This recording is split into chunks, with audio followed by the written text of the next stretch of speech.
Hello everybody, trust you're all keeping well and welcome to the latest update on Monty's Restoration. Well, I've no doubt you've noticed the weather's still dismal. It's time of year really, isn't it? So most of what we're doing is in the shed, but as usual, plenty to be getting on with. We took this handbrake swivel off the other day and as you can see, it's in quite a state and it's well seized up. That's been in the electrolysis bucket for a couple of days, so it has loosened up some of the rust and paint, and we get the old wire brush on it and give it a proper clean up now. Got it stripped down, as you can see. This is the main frame, and after a bit of effort with the wire brush, we're all clean and shiny and we're all ready to go back together. Once it's back together, all working, all nice, it can have a coat of paint, and that's the next bit done, can go on the shelf. While we was down the farm the other day taking the gearbox out, I took these 3 long lengths of brake pipe off and a few other shorter lengths from up the chassis. So I've got them in the workshop and we're going to start on them. I thought I'd do the air check first before I spend ages, time and effort cleaning them up. So we've got it on the thing here, the compressor hooked up, bit of soapy water just to make sure there's no leaks. I did find a leak on this little bit though, and I thought at first it was coming from this repair that somebody's done. That's quite a nice repair, that. With a bit of further investigation though, it's not the repair that's leaking, it's the actual end of the pipe. As you can see, there's a bit missing and that's cracked right up the inside of the olive, so that'll want a new bit of pipe there. We did get a day on the truck down at the farm. As you can see, got the grinder out with the wire brush on it, and we're going to start with this cross member and down the actual chassis rail. So here's me dressed for the part, face mask, ear defenders and all that. And off we go with the grinder and the needle gun and start stripping this out. A couple of hours later and it's looking a darn sight better. We've made a fair bit of progress here. There's still a bit more to do. In the corners there you can see there's still a bit of rust, and along that bottom edge. The hard bit is getting up underneath, under these top sides. You're holding the grinder upside down, you're on your knees, you can't really see what you're doing, but you just keep slogging away at it and eventually we get it all done. A couple of coats of the old red primer going on there, and that's another bit of progress done. That looks quite good now. I keep thinking War of the Worlds, it's that creeping red weed. We're working our way along the chassis and I'm quite pleased with the way it's going. Back in the shed and we're getting on with these air tank mountings.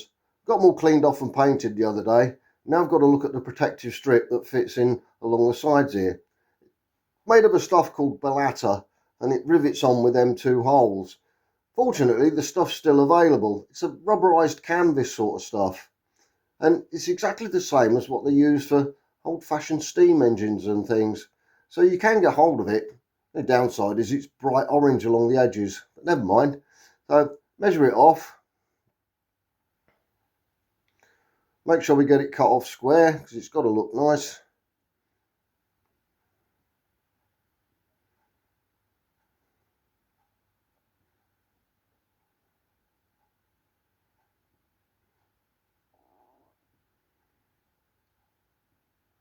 Fresh Stanley blade, easy enough to cut through. As you can see, I've got it resting on a block of wood there,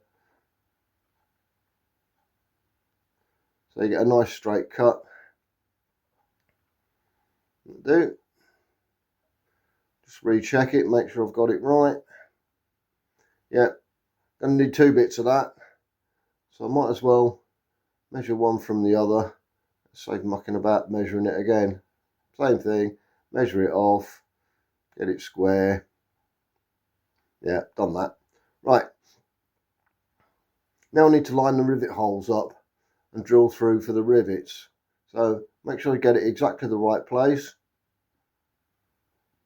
especially sharpened pencil. Make a little dot in the back there.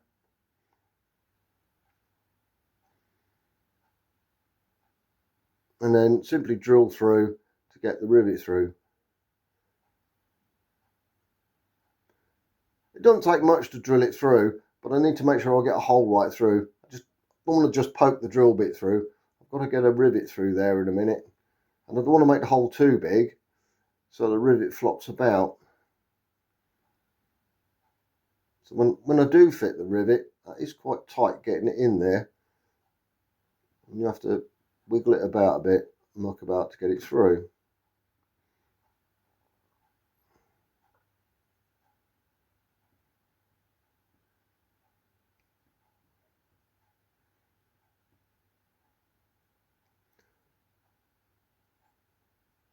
That's the first one. That'll hold it in place. Once again, make sure you get it lined up.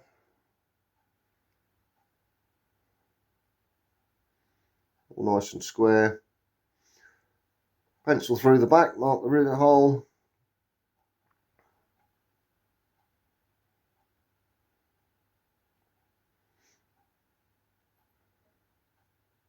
Off we go again.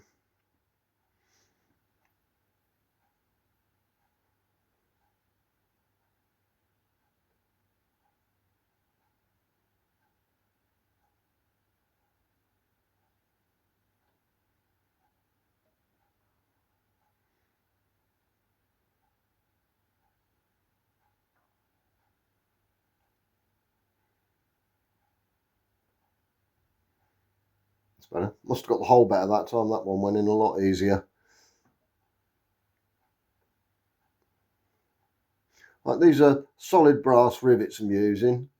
So you just push them through. Get the hammer, rest it on the vise and hammer it in.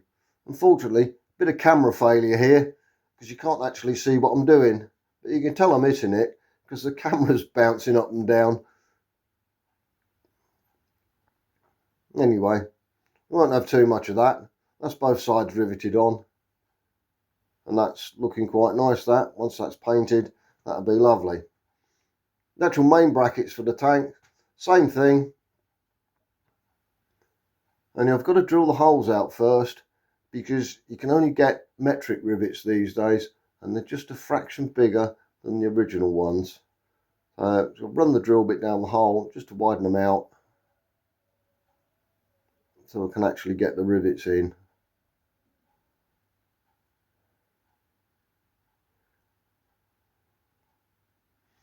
In theory, these should be a bit easier to do because there's more room to get the hammer in the back.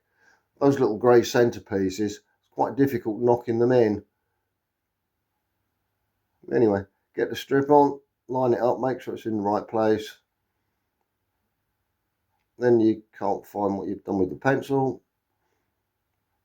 Unusual, that's normal for me.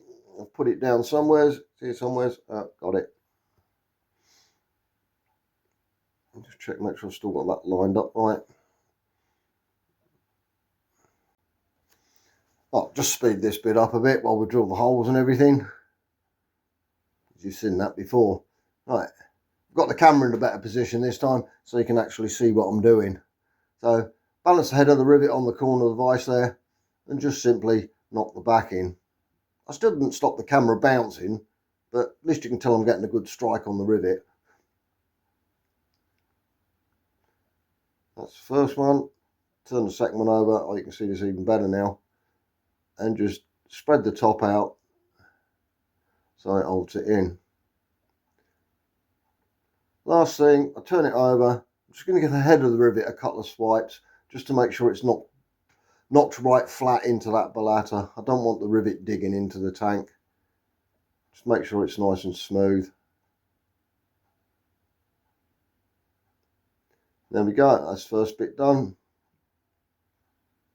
Make sure it's still straight. Same again for the next bit. I won't bore you with that. You can see what's going on. We got all 4 bits done. Just a quick clear up. That's the first one.